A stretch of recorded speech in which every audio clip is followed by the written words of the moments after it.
The addition of Unilever to the National Agency on Corruption Prevention, NAZK, of Ukraine's list of sponsors of war suggests that the agency believes Unilever is indirectly supporting the conflict in Ukraine through its continued operations in Russia.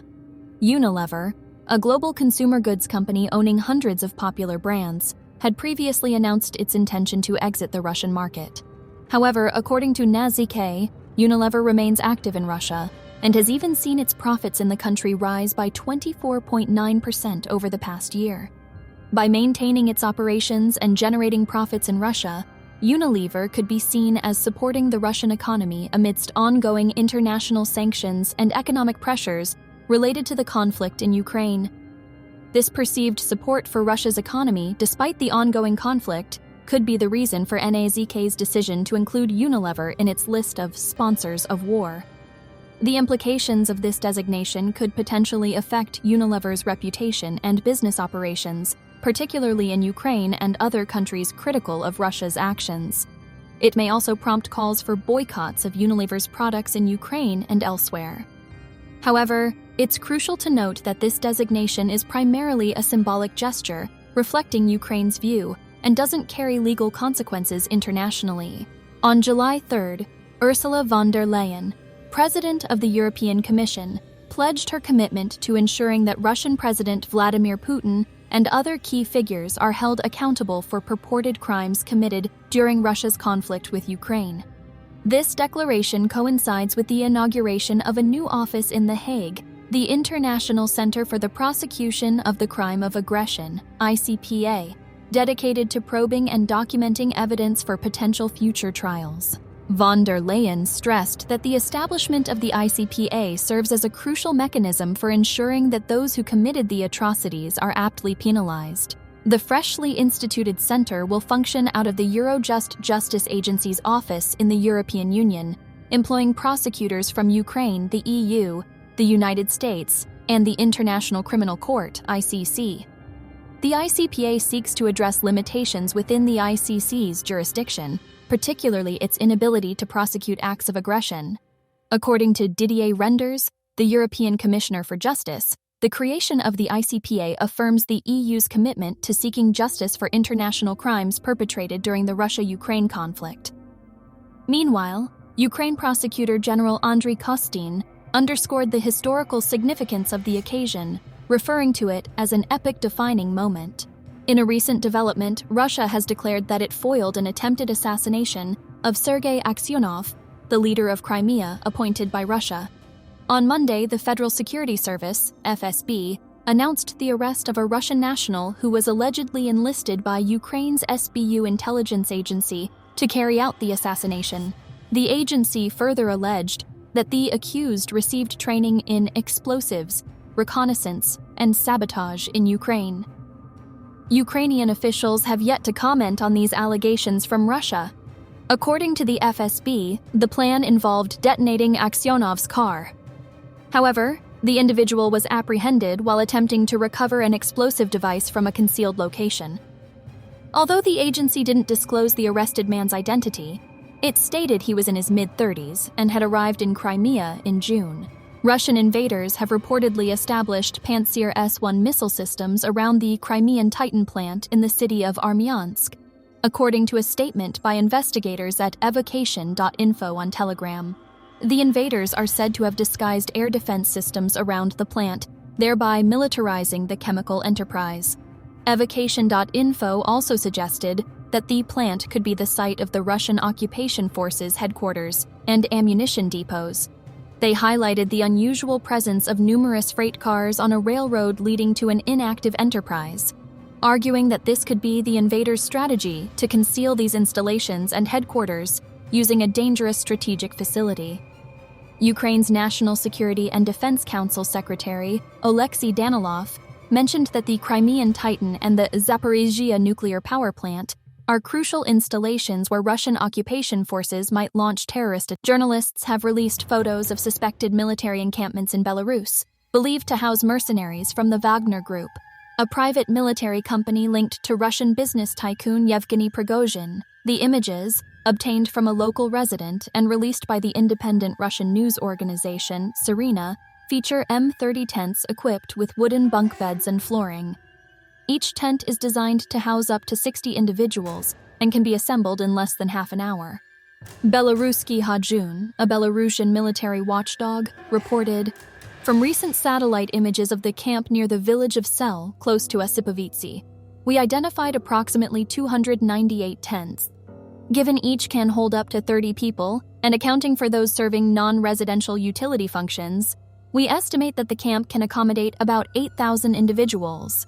Ukraine's National Resistance Center has noted that there are 12 cemeteries, 1 cattle cemetery, and a biothermal pit in the temporarily occupied territories of Kherson Oblast, which have been flooded as a result of the destruction of the Kakhovka hydroelectric power plant dam. Flooding of such objects can lead to epidemics in the temporarily occupied territories, the National Resistance Center adds. Oleg Kulinik, the erstwhile head of the main directorate of the Security Service of Ukraine in the Autonomous Republic AR of Crimea, is set to face trial.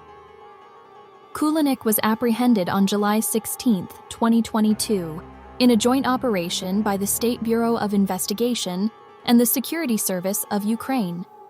Investigations by Ukrainian law enforcement agencies revealed that Kulinik was covertly cooperating with the Russian Federal Security Service, FSB. It was discovered that Kulinik was actively involved with the FSB's political office, carrying out their directives to insert his operatives into diverse state and law enforcement bodies. His tasks included conducting intelligence, sabotage against Ukraine, espionage, and incitement of Ukrainian citizens to commit treason. The investigation disclosed that Kulinik was privy to the plans of the Russian armed forces to launch an offensive on mainland Ukraine. However, he deliberately withheld this crucial information from his superiors, thereby inhibiting defensive actions during the initial hours of the invasion. Russia is reportedly ramping up its surveillance efforts, developing digital tools designed to monitor user activity on messaging apps such as Telegram, WhatsApp, and Signal. This move appears to be aimed at suppressing internal opposition to Russia's ongoing war against Ukraine. The New York Times reports that they received hundreds of internal files that detail these efforts.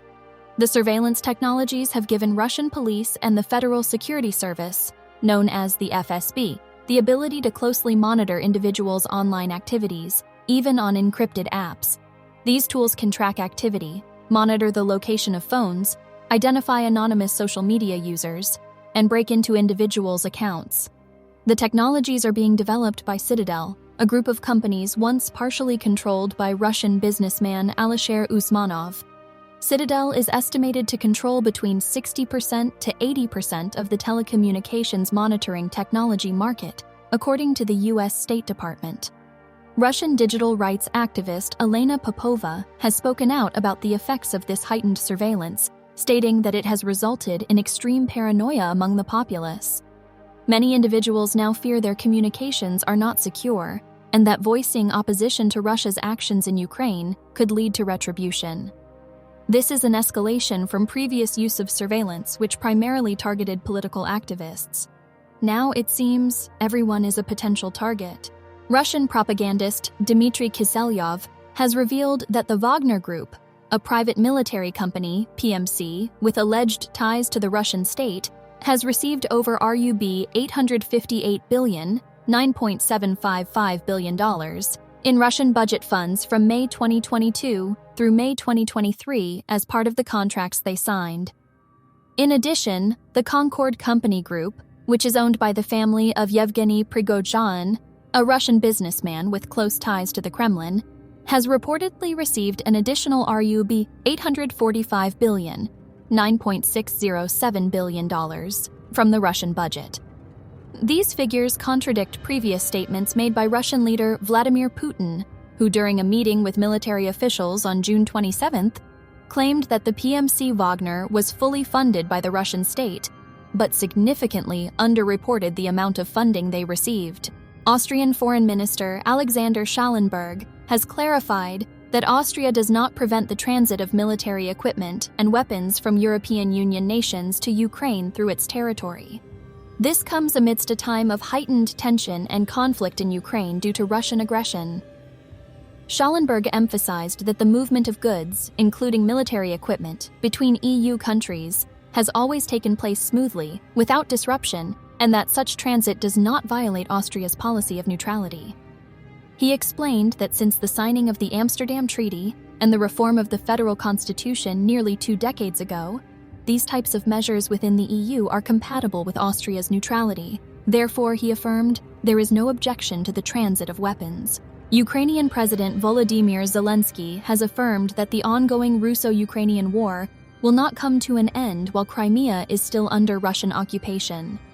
Zelensky made this statement during an interview with CNN's Aaron Burnett in Odessa on July 2nd, suggesting that the recent mutiny by the Russian private military company, PMC, Wagner Group, might open a window of opportunity for Ukraine to regain control over Crimea. We cannot imagine Ukraine without Crimea. And while Crimea is under the Russian occupation, it means only one thing: the war is not over yet, the president stated. Zelensky revealed that according to Ukrainian intelligence reports, approximately half of Russia's population supported the mutiny by the Wagner Group against the Russian government. He described Russian President Vladimir Putin's response to the rebellion as weak, and observed that Putin's grip on power seems to be weakening. Zelensky also suggested that the mutiny by the Wagner Group, which he claimed significantly weakened Russian forces on the battlefield, could potentially benefit Ukraine's counteroffensive efforts. It is yet to be seen how these developments will impact the ongoing conflict between the two nations. The ongoing full-scale Russian invasion of Ukraine has led to an unprecedented humanitarian crisis, displacing millions of Ukrainians. According to a recent report from British intelligence, the war has forced nearly 1/4 of the Ukrainian population to leave their homes. Ukrainian authorities reported that under emergency legislation, 139,000 citizens were evacuated from combat zones in the Ukrainian-controlled regions of Donetsk, Kharkiv, and Kherson oblasts since July 2022.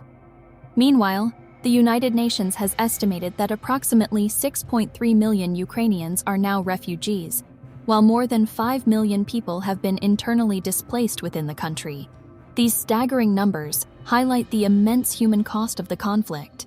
Given the pre-war population of Ukraine was about 44 million people, the data reveals that a significant portion of the nation's population has been directly affected by displacement due to the invasion.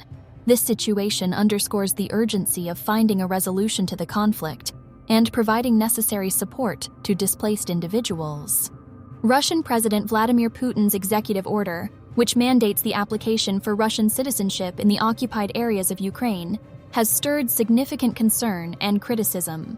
Experts suggest that the order aims to expel residents unsympathetic to Putin's regime from these territories, potentially setting the stage for further invasions under the pretense of protecting Russian citizens. The order imposes a deadline for locals in the Russian-occupied parts of Kherson, Zaporizhzhia, Luhansk, and Donetsk oblasts to accept Russian citizenship. Those who refuse to comply will be considered foreigners and could face deportation starting from July 1st, 2024. This deadline follows a previous one mandating Ukrainians in these territories to register and provide the Russian authorities with fingerprints and passport photographs by October 2023. Alyona Luneva, director of advocacy at Ukraine's Zemina Human Rights Center, expressed concerns about the safety of personal data transmitted to Moscow. Meanwhile, Oleksandr Pavlichenko, the executive director of the Ukrainian Helsinki Union for Human Rights, pointed out the potential property rights issues that could arise, as property ownership rights could be revoked for those refusing to comply with the order. Additionally, those resisting the order could face prison time or deportation without the possibility to return, as they would be considered threats to national security by Russia. Over the years, life without Russian citizenship or a Russian proxy-issued identification card has become increasingly challenging for locals in these regions. They have been gradually deprived of their social benefits and job opportunities. This coercive measure by Russia to force residents in occupied territories to acquire Russian citizenship, in essence, serves as a tool of oppression and manipulation, instigating fear among locals while prompting those opposing the regime to leave these areas. This strategy mirrors Russia's tactics in Crimea, intensifying worries about the infringement of Ukrainians' rights and sovereignty. However, the order has led to conflicting signals from Kyiv over how people in the occupied territories should respond to forced Russian passportization. This uncertainty further complicates the situation for those affected. Yevgeny Prigozhin, the founder of the Wagner Group, has released a cryptic voice message, his first since June 26th, through the Telegram channel Grey Zone, an outlet affiliated with the private mercenary group. In his message, Prigozhin vaguely alluded to expecting further victories at the front, without offering further specifics. This claim comes amid speculation regarding his current location and future plans. Ukrainian military intelligence chief Kirill Budanov recently stated that Prigozhin is no longer involved in combat activities in Ukraine and plans to relocate most of his forces previously engaged in Russia's war in Ukraine to Africa. This information, however, is yet to be confirmed by independent sources. In his latest message, Prigozhin claimed his brief insurrection was aimed at fighting traitors and mobilizing Russian society. The timing of the audio recording is uncertain, and Prigozhin did not provide any details about his current location, which has been a subject of speculation and uncertainty. These factors contribute to the complexity of understanding Prigozhin's future intentions and the possible implications of his actions. Rafael Grossi, Director General of the International Atomic Energy Agency, IAEA, reported that the Zaporizhzhia nuclear power plant has been reconnected to its only backup power line. However, he emphasized that the facility's condition remains critically unstable and unsustainable. Grossi stressed that despite the backup power line being restored, the plant's external power status is extremely susceptible, which underlines the high-risk nuclear safety and security scenario at the location. On March 1st, the power plant's connection to a single 330 kV power line was disrupted due to damage on the opposite side of the Dnipro River. This line was only reinstated on the evening of July 1st. Grossi noted the reconnection of the 330 kV line was vital, as the Zaporizhzhia NPP had been depending on a sole main 750 kV line for the external electricity necessary for reactor cooling and other essential nuclear safety and security tasks for the past few months. Before the onset of the Russo-Ukrainian War, the plant could access 4 750 kV lines. In the face of Russia's all-out war against Ukraine, the Zaporizhzhia NP has already experienced a loss of external power supply 7 times. This led to the temporary deployment of emergency diesel generators for power production. Grossi had previously signaled the requirement for extra actions to maintain the water level in the Zaporizhzhia NPP's cooling pond. Over a year since Russia's full-scale invasion of Ukraine began, the Russian state corporation Rosatom has at last suspended its operations in the Czech Republic. The company's local branch is now removed from the commercial register, with all of its employees having previously resigned. The communications agency that represented Rosatom has also terminated its operations, leaving behind debts. Previously, the Czech Republic hosted the Hungarian subsidiary of Rosatom, which served as the corporation's hub in Central Europe in recent times. Prior to this, Gitanas Nausėda, the president of Lithuania, had urged the European Union to devise the next series of sanctions against Russia. He suggested that these sanctions should encompass the Russian state corporation Rosatom. Ukraine has established priority projects for the reconstruction of the Mykolaiv region, a venture that will be undertaken in collaboration with Denmark. The focus will be on rebuilding crucial infrastructure, specifically heat and water supply systems, before the upcoming autumn-winter season. Oleksandr Kubrakov, the Minister of Communities, Territories, and Infrastructure Development of Ukraine, hailed the Ukraine-Denmark partnership in the reconstruction efforts as an exemplar of swift decision-making and involvement in international cooperation. He emphasized that their developed model facilitates participation from government structures, businesses, and benefactors alike. Since the onset of the full-scale invasion, Denmark has contributed $40 million to Ukraine's reconstruction efforts. They have also supplied 2 consignments of construction equipment. In response to the aftermath of the Kakhovka HPP explosion, Denmark provided 2 high-capacity pumps, 35 tents, 3 boats with transport rafts, and a generator. Via the United Nations, Denmark also sent 5 tankers to collect and transport water from inundated areas and several generators worth nearly $1 million. Despite declaring its intent to exit the Russian energy market over a year ago, British oil and gas giant Shell continues to trade Russian gas. The company justifies this activity by referring to long-standing contractual obligations and insists that its actions are not in breach of any laws or sanctions. In March 2022, Shell publicly apologized for purchasing Russian oil and pledged to disinvest from Russian oil and gas. The company further declared that it would cease to buy Russian oil and would divest from its gas stations and other ventures in Russia.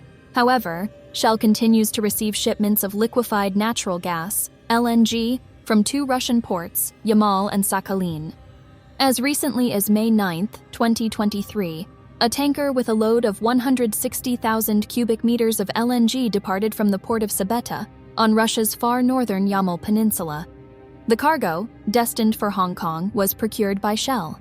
According to Oleg Ustenko, an advisor to the Ukrainian president, Shell's ongoing gas transactions with Russia serve to bolster the Russian economy and, by extension, support Russia's military campaign against Ukraine.